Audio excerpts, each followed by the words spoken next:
And so, my fellow Americans, ask not what your country can do for you, ask what you can do for your country.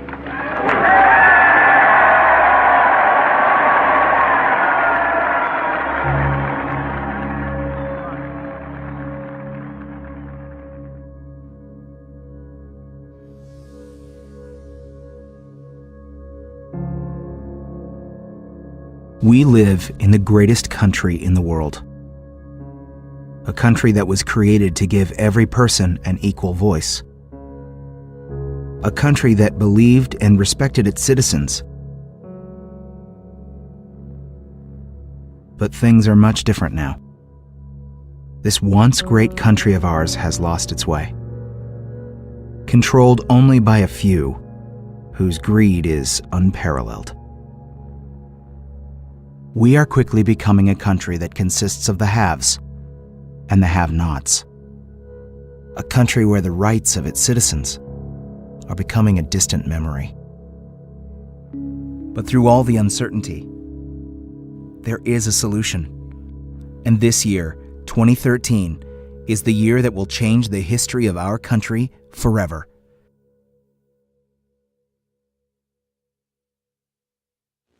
Our national debt is approaching $1 trillion. A few weeks ago, I called such a figure, $1 trillion, incomprehensible.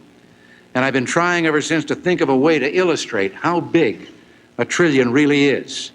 And the best I could come up with is that if you had a stack of $1,000 bills in your hand, only 4 inches high, you'd be a millionaire.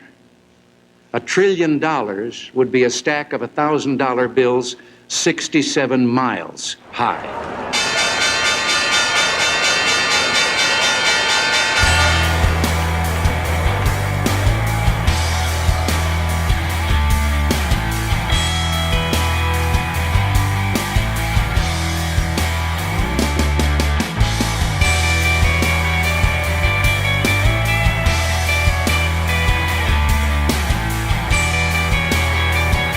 A new world order can emerge.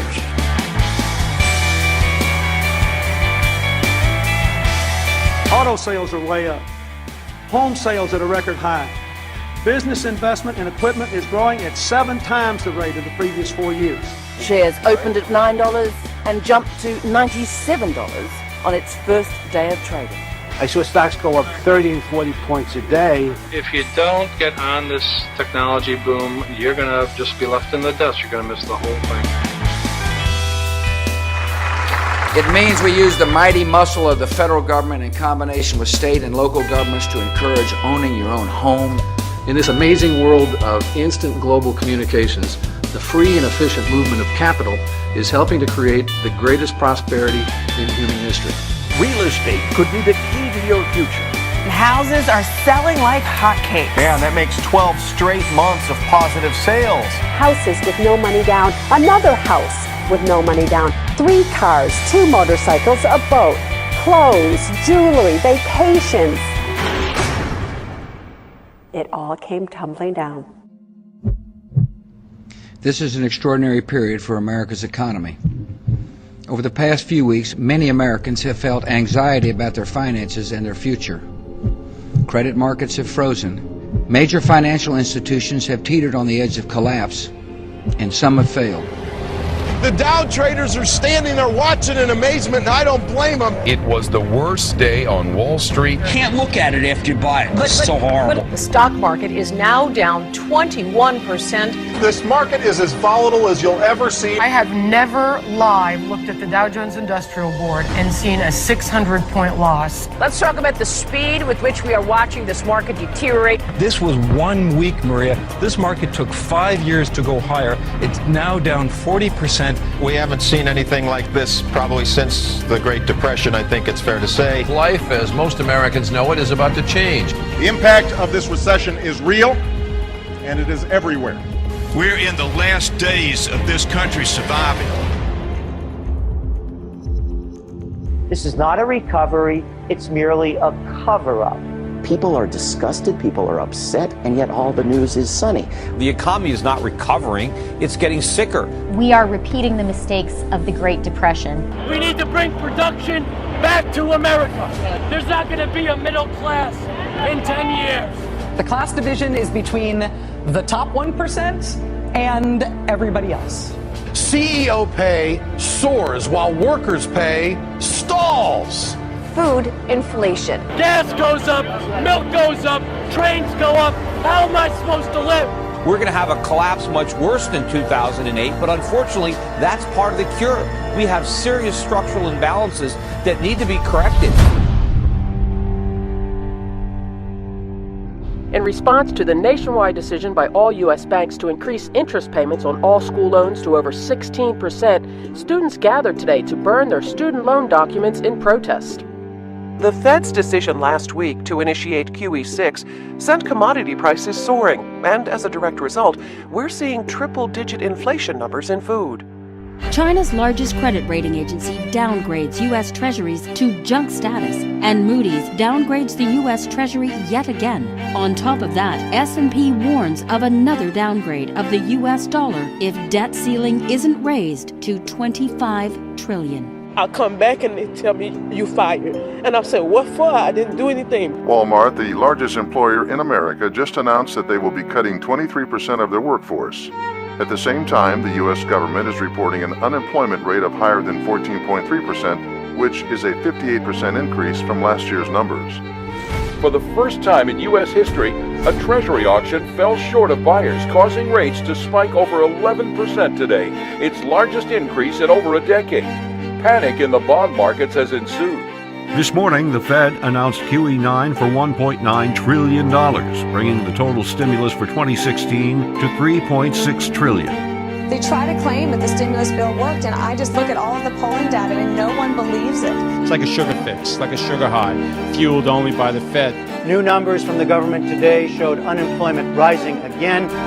Our national debt is now approaching $20 trillion, and the Federal Reserve just announced that we are unable to pay the interest on our debt. Once an unthinkable event has now become a reality, and chaos has now broken out everywhere.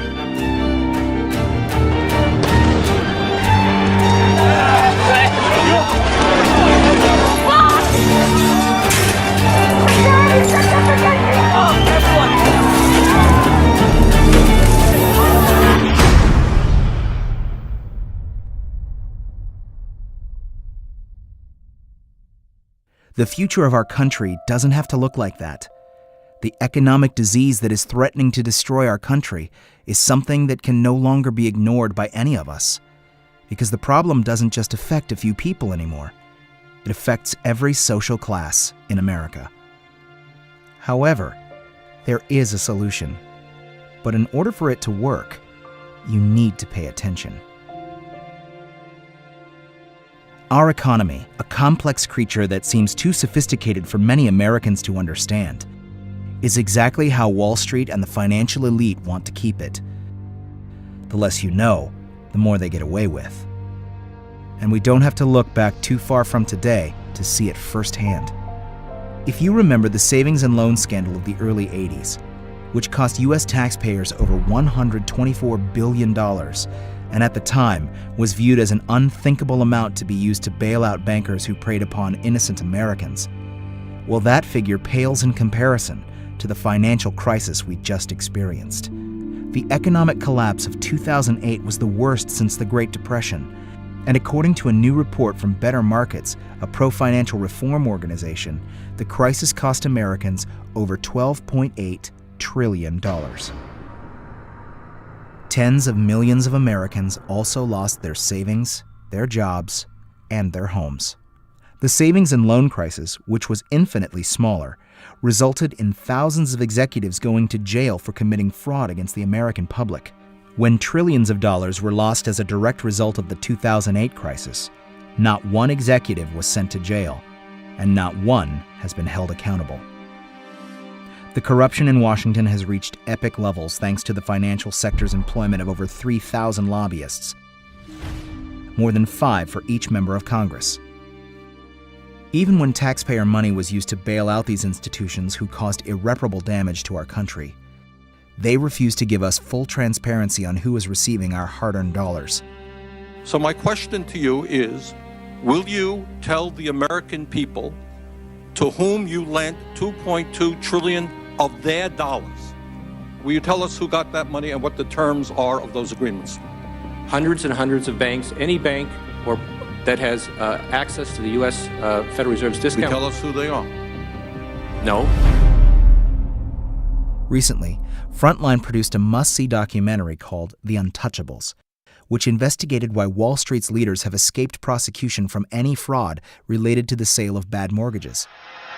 I was really upset about what went on Wall Street that brought about the financial crisis. Not only almost destroyed the financial system of the United States, almost destroyed the financial system of the world. That doesn't happen if there isn't something bad going on. But today, more than 4 years since the financial crisis of 2008, there have been no arrests of any senior Wall Street executives. The Justice Department has indicted something like 2,000 to 3,000 people that were making the loans, the loan originators. Right. Shooting fish in a barrel. That's what that is. No bankers have gone to jail. Yeah. Does that surprise you? No. It doesn't surprise me. In order to begin to understand how this could happen in one of the greatest countries in the world, we need to go back to the 1970s. During this time is when we begin to see an extraordinary expansion of wealth to the top 1% and a major inequality gap develop. Currently, the wealth disparity in America is worse than it has ever been and is now higher than any developed country.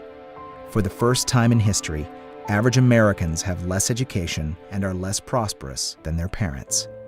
Now, the top 1% of Americans control over 40% of all the wealth in the U.S. They control an aggregate net worth that is greater than the bottom 90% of individuals combined. To fully understand this historic wealth transfer, it's important to look at a chart of the money supply in America during this time. What this chart represents is how many U.S. dollars there are in existence. As you can see, in the 1970s, we see an enormous increase in U.S. paper dollars that exist. As we get closer to present day, we begin to see the explosion in currency creation due to the recent bailouts of the financial sector. The expansion of dollars in circulation may sound like a good thing to you, but it's not.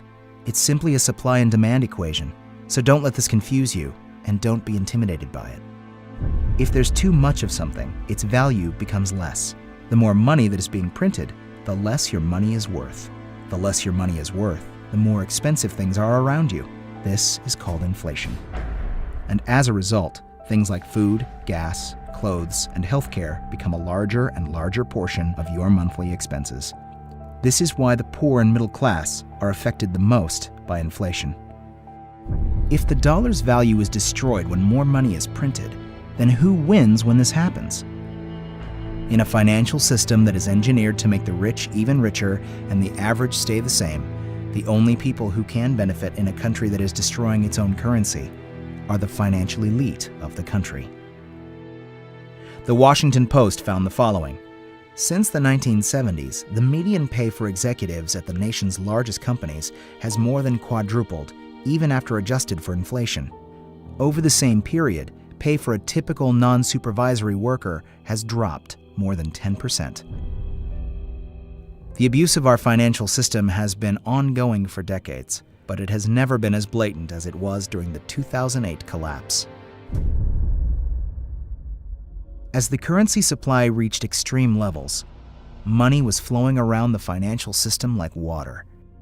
The elite banking institutions took full advantage of this opportunity and created enormous amounts of wealth for themselves and their companies. And in the end, when the music stopped, the taxpayer was left holding the bag, and they walked away with trillions in bonuses and pay packages. Stan O'Neill, for example, the CEO of Merrill Lynch, which was on the brink of failure before it was acquired by Bank of America, received $90 million. After driving his firm into the ground, Merrill Lynch's board of directors allowed him to resign, and he collected $151 million in severance. O'Neill's successor, John Thain, was paid $87 million in 2007, and in December of 2008, 2 months after Merrill was bailed out by U.S. taxpayers, Thane and Merrill's board handed out billions in bonuses. In 2009, as unemployment hit its highest level in more than 17 years, Morgan Stanley paid its employees over $14 billion, and Goldman Sachs paid out over $16 billion. This gross display of greed, during a time when our country was experiencing the worst financial collapse since the Great Depression, goes to show you the arrogance these institutions maintain. They control our money supply, and now they control much of our government as the divide between Wall Street and Washington has all but gone away. It's a Wall Street government controlled by the biggest banking institutions in the world, and now, more than ever, they are making their own rules. A familiar face you may remember is a man named Henry Paulson, the former CEO of Goldman Sachs, the biggest investment banking firm in the United States and one of the biggest contributors to the financial collapse. Mr. Paulson served as Goldman's CEO from 1999 to 2006 and was the highest paid on Wall Street. According to Forbes, his net worth has been estimated at over $700 million. On May 30th, 2006, Mr. Paulson became Treasury Secretary of the United States. By doing so, Paulson was forced to sell his $485 million of Goldman stock, but because of a law passed by the first President Bush, he didn't have to pay taxes on it, and it saved him over $50 million. This is just another example of how the divide between Wall Street and Washington has become non-existent, and as a result, some of the same banking institutions that created the 2008 collapse are now even bigger than they were before the crisis. So, what was it about the early 1970s that set us off on this perilous journey that is destroying everything our forefathers set out to create? For decades, our country's monetary system was based on what is called the gold standard. This helped our nation thrive during the Industrial Revolution and made us the center of economic power that we are today, even making the dollar the world's reserve currency. What a gold standard represented was that our money meant something. It wasn't just a piece of paper with some ink printed on it. Prior to 1971, the dollar was on the gold standard, which simply meant that every single dollar had a portion of gold stored at the U.S. Treasury. A dollar was essentially a gold certificate, or a claim on gold. Only a certain amount of money could be printed according to how much gold we had in reserves at the U.S. Treasury. What the gold standard accomplished was that it handcuffed politicians and bankers from printing as much money as they wanted. They actually needed to be disciplined in spending and borrowing, and the government couldn't run secret bailouts worth trillions of dollars. Because of this, the financial elite from around the world despised having the gold standard constrict their abilities to print as much money as they wanted. Gold was a fixed money supply, expanding with the economy at a very stable rate, but the bankers wanted a money supply that they controlled in order to increase their profits, loans payable to them, and debt that they could create out of thin air. By having the gold standard in place, it would be impossible for the people at the top to commit the type of fraud they have over the last 4 decades. If politicians wanted to spend too much money or go to war with money they didn't have, they couldn't. The gold standard gave us an honest money supply and a more disciplined government and banking sector.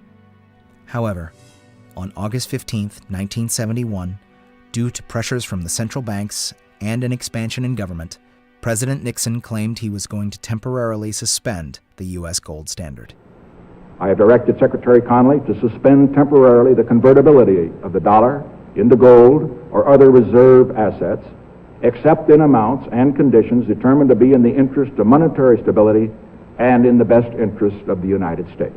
They led the American people to believe that the suspension of the gold standard was a temporary measure that Washington had to take, while fully understanding that this abolishment would be permanent and would change the future of America forever, for the benefit of only a few. From this point on, the dollar wasn't tied to gold anymore, and it became what is referred to as a floating currency or a fiat currency.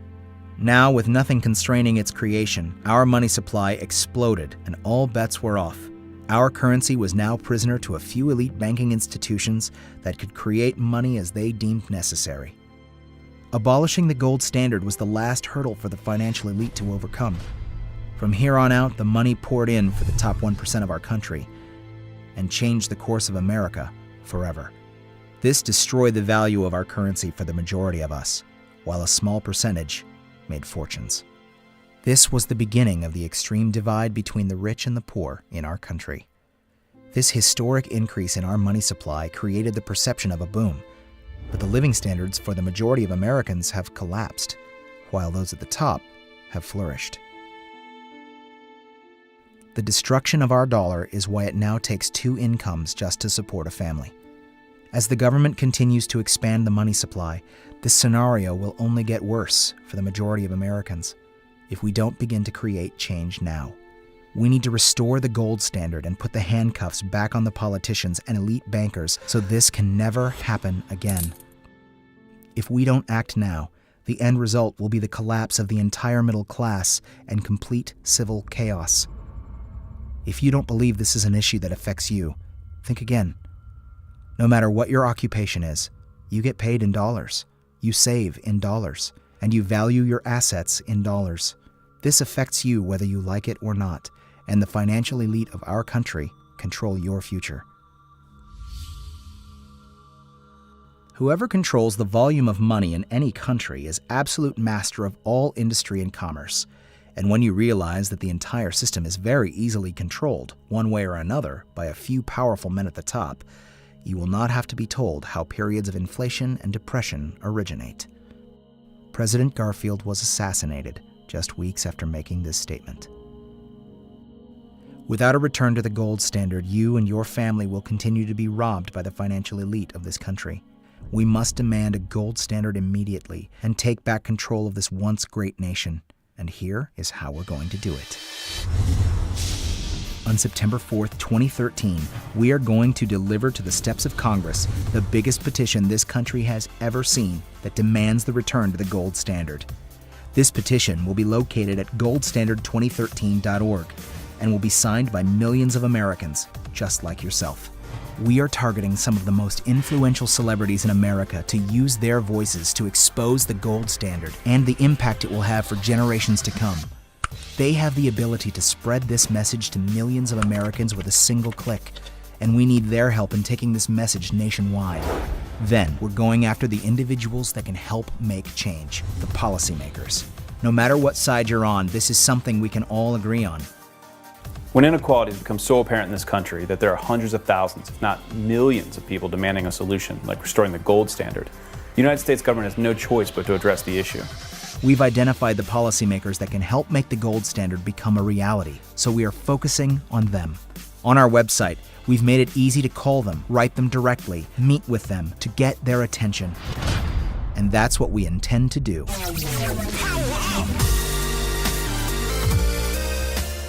With your help, we will stop this from happening, and we will do it this year, 2013.